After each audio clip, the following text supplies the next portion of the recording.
Today on The Best Years, don't let diabetes slow you down this summer. Learn tips to stay healthy. We'll play ball with a behind-the-scenes look at the Lakewood Blue Claws. Find out about Ocean County's best attractions as we head into the warmer weather. Plus, it's folk music in the Pines at Waretown's famous Albert Music Hall. From the Ocean County College TV studio, here's Sandy Levine. Hello and welcome to The Best Years. Summer's coming. It's that time of year when Ocean County really comes alive. Today we'll show you some great ways to stay healthy and enjoy many of the area's best summer offerings. Nearly 23 million people in America live with diabetes, but that doesn't mean giving up life's pleasures. Here with some tips on how to have a healthy summer is Kathleen Siciliano, Director of Diabetes Education for Community Medical Center. Welcome to The Best Years. Hi, thanks for having me. Now, the center is a wonderful place where you offer all kinds of classes on diabetes. Tell me more about what you offer at the center. Well, we are nurses and dietitians, and we do education and support. So that means we have individual education, class series, and we also have support groups that we offer every single month. Just give me a quick rundown in the class series. What are some of the topics people will learn about? Well, we start out by explaining what's going on inside your body. It's important for people to know so they get a better understanding of how to take care of themselves. And then we focus in on what everybody wants to know, which is about the food and the eating, right? And we spend at least an hour of each one of our classes, there are 4 classes in a series, on nutrition. And people get real, down-to-earth, interesting information that they can use every day.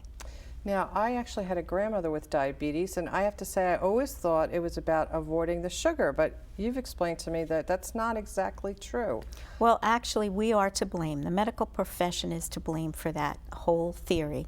It started when we didn't know what the body did with food, and so we saw people with high blood sugar levels, and we said, well, maybe if we tell them not to eat sugar, that will make it better. In reality, the body can't tell the difference between sugar and flour. It treats them exactly the same. It takes every carbohydrate that you eat and breaks it down into glucose, which is the form of food that feeds the cells. So whether you're eating a cookie that has sugar or a cookie that doesn't have sugar, the body sees it as a carbohydrate and breaks it down into glucose to feed the cells. So it's not about sugar, it's about carbohydrates. So it's about carbohydrates. And how long has the medical community been trying to get out that message? Well, we've been trying to get it out since the 70s. It's a tough nut to crack, it really is. People seem to hang on to it, plus manufacturers make sugar-free products, and they're obviously trying to market that to right, diabetics. they're obviously making them so they can sell them, and so as a result, you have people still believing that it's all about the sugar, but it's not. So we have to know about carbohydrates then. If I have diabetes, I have to understand carbohydrates, what they are, and that can mean reading labels in the grocery store, right? Correct. What should I look for? Correct. Well, we're very lucky to have nutrition facts labels now. They came out in the 80s. Some of us are old enough to remember when we just had lists of ingredients, didn't tell us much. So now we have these great labels that can be read and also compared, and that's a big thing. If a person knows, for instance, that they have a snack that can be 15 to 30 grams of carbohydrate, it's as if you give them money, they go to the store and they say, okay, here are 4 things that I can choose from. I can spend my 30 grams of carbohydrate whatever way I want, and so you take a look at the serving size, and then from there you go down all the way down to the carbohydrates, find out how many there are, and that's how you get your decision. It's listed right there, and you just need to be able to keep track. Now, so how do people learn to manage their diabetes? It's really a trial and error, right? Yes, it is, and it's something that takes a lot of effort. The good thing is it's kind of like putting money in a savings account.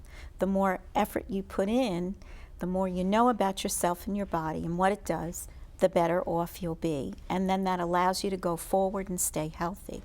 So that means that obviously you're going to a doctor, you may be taking medication, but as you explained to me when we spoke earlier, it's also a matter of you're eating certain things and then you're seeing how your body reacts. Can you explain how that works with testing your blood? Sure. And do we still have to prick ourselves to test the blood? Unfortunately. People always say, I want the meter that doesn't have any pain, doesn't get any blood. Well, there isn't one, unfortunately, Don't have that yet. No. But how does that work? I test my blood, I eat a meal. To explain that to me. Well, what you want to do is you want to test your blood sugar first, then you want to take a look at what you're eating and figure out how many grams of carbohydrate you're eating, and then 2 hours after your first bite of food, you're going to test again. And if the 2-hour number is not more than 50 milligrams higher than it was when you started, you know that those carbohydrates were fine for your body.